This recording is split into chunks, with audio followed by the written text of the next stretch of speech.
Meus pais ficaram loucos quando souberam que eu comprei uma casa para mim e não para o meu irmão e sua esposa.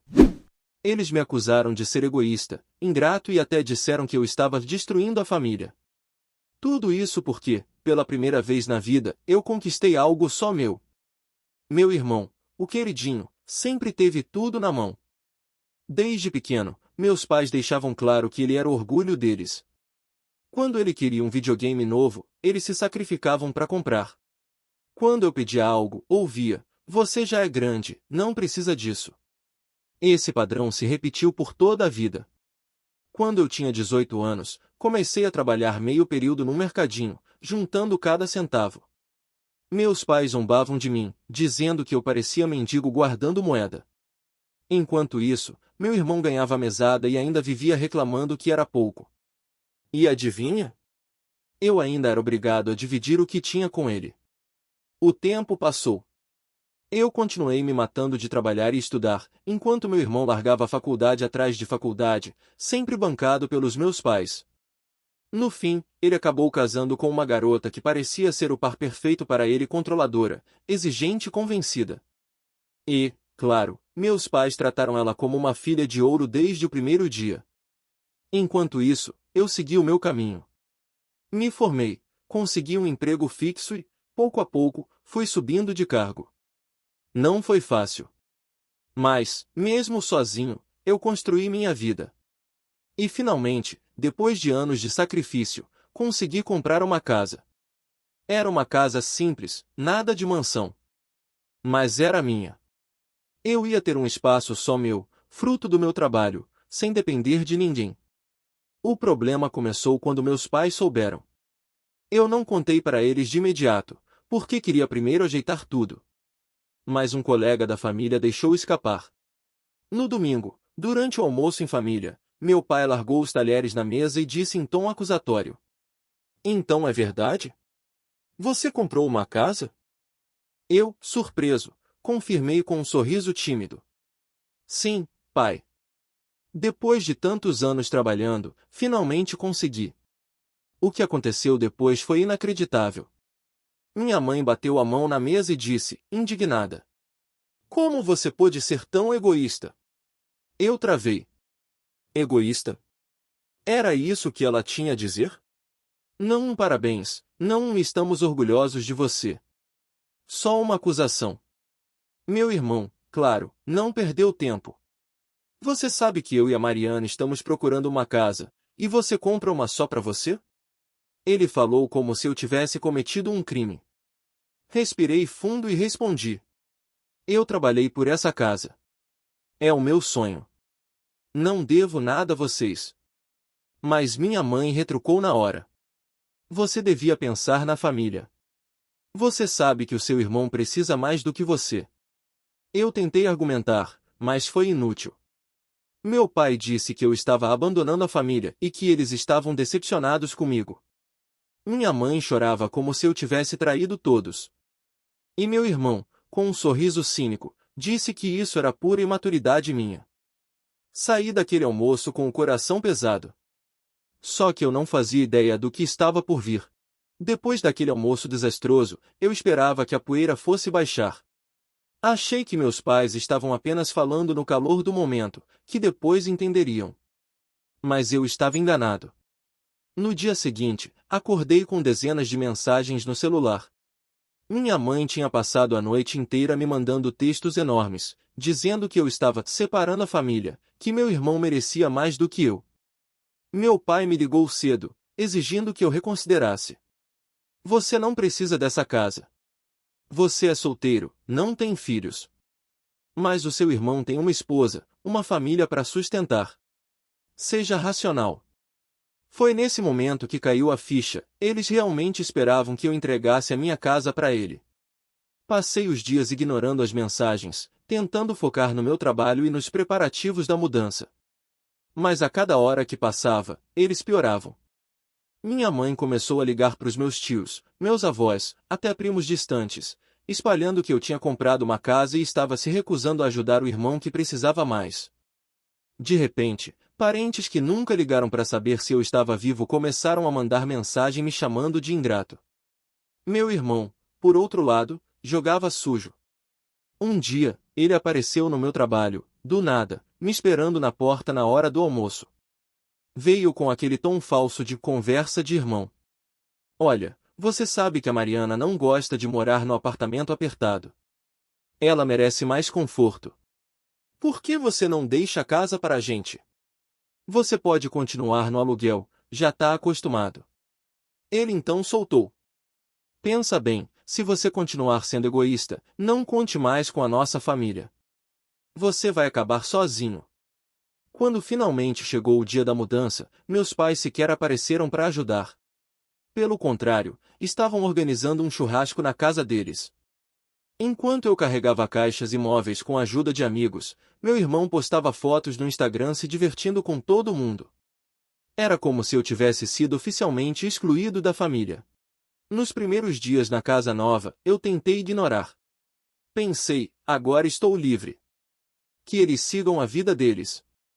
Mas a guerra só estava começando. Uma semana depois, quando voltei do trabalho, encontrei meu portão aberto. Entrei em pânico, achando que tinham invadido. Quando entrei, vi meu irmão e a esposa sentados no sofá da sala, tomando refrigerante como se fossem os donos da casa. Fiquei paralisado. O que vocês estão fazendo aqui? Perguntei, furioso. E a resposta dele foi a prova de que eles tinham perdido completamente o limite. Mãe disse que era melhor a gente vir se acostumando. Essa casa é grande demais para você sozinho. Você não vai aguentar manter isso por muito tempo. Então é questão de tempo até ela ser nossa. A esposa dele ainda completou, debochando. Já pode considerar como se fosse. Naquele momento, eu tremi de raiva. Expulsei os dois dali, gritando, dizendo que nunca mais colocassem os pés na minha casa. Mas no fundo, eu sabia, eles não iam parar. E não pararam. Nos dias seguintes, recebi ligações de números desconhecidos me xingando. Carros estranhos começaram a estacionar na frente da minha casa. Meus pais me mandaram uma carta dizendo que, se eu não ajudasse meu irmão, eu não era mais filho deles. Foi então que percebi, se eu não tomasse uma atitude, eles iam tentar me arrancar tudo. Eu tinha que deixar de ser o filho que abaixa a cabeça. Eu precisava virar o jogo. E foi exatamente isso que eu comecei a planejar. Depois de tudo que fizeram, eu sabia que podia mais recuar. Minha família tinha cruzado todos os limites: invasão, chantagem, humilhação pública. Se eu continuasse calado, eles iam acabar me arrancando o pouco que conquistei com tanto esforço. Então eu decidi jogar o jogo deles, mas do meu jeito. A primeira coisa que fiz foi reforçar minha casa. Coloquei câmeras, trancas novas e até avisei alguns vizinhos de confiança sobre a situação. Eu não ia mais ser pego de surpresa. Comecei a guardar provas. Prints das mensagens da minha mãe me xingando, áudios do meu pai me ameaçando, até uma gravação do meu irmão dizendo que a casa logo seria dele. Durante anos, eles tinham manipulado a narrativa para que eu fosse o ingrato, o egoísta, o fracasso da família. Mas agora eu tinha como mostrar a realidade. O estupim veio em um jantar de família. Meus pais insistiram para que eu fosse, dizendo que precisávamos conversar como adultos. Eu sabia que era uma armadilha, mas fui assim mesmo, já com tudo preparado. Quando cheguei, estava todo mundo lá, tios, primos, avós. A mesa cheia. Só que, diferente de um encontro caloroso, o clima era pesado. Assim que sentei, minha mãe começou o discurso.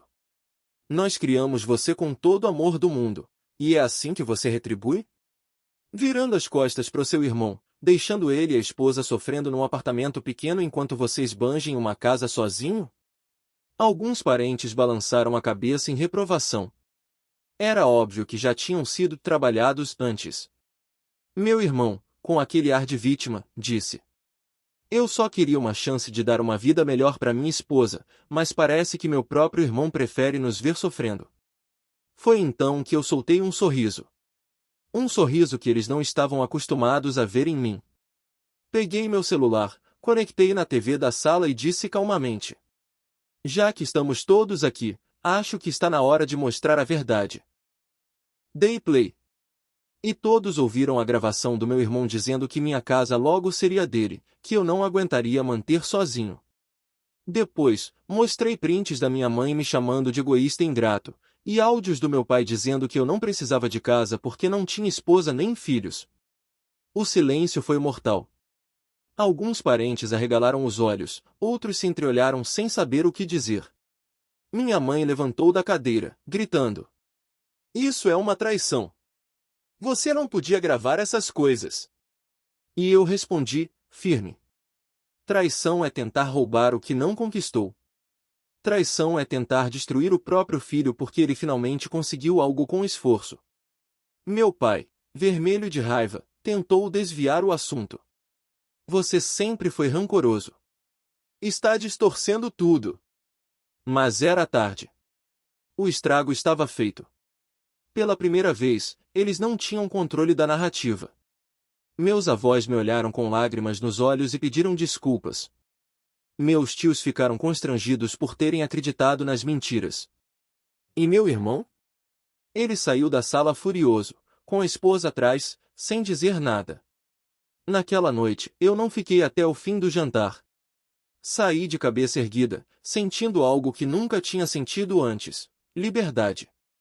Depois disso, o relacionamento com meus pais nunca mais foi o mesmo.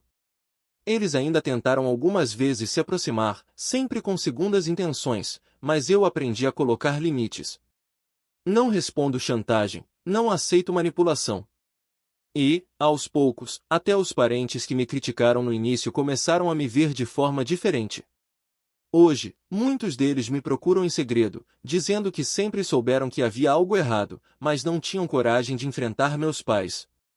E quanto ao meu irmão? Ele continua vivendo de aluguel, reclamando da vida, esperando que alguém resolva os problemas dele. A diferença é que agora ninguém mais cai na ladainha dele. A máscara caiu. Minha casa continua sendo só minha. Cada parede, cada canto, me lembra não apenas da conquista, mas da luta que precisei travar para defendê-la. E, acima de tudo, me lembra que eu não preciso da aprovação de ninguém para ser feliz.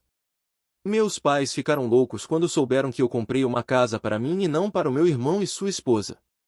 Mas, no fim das contas, foi essa loucura que me libertou deles.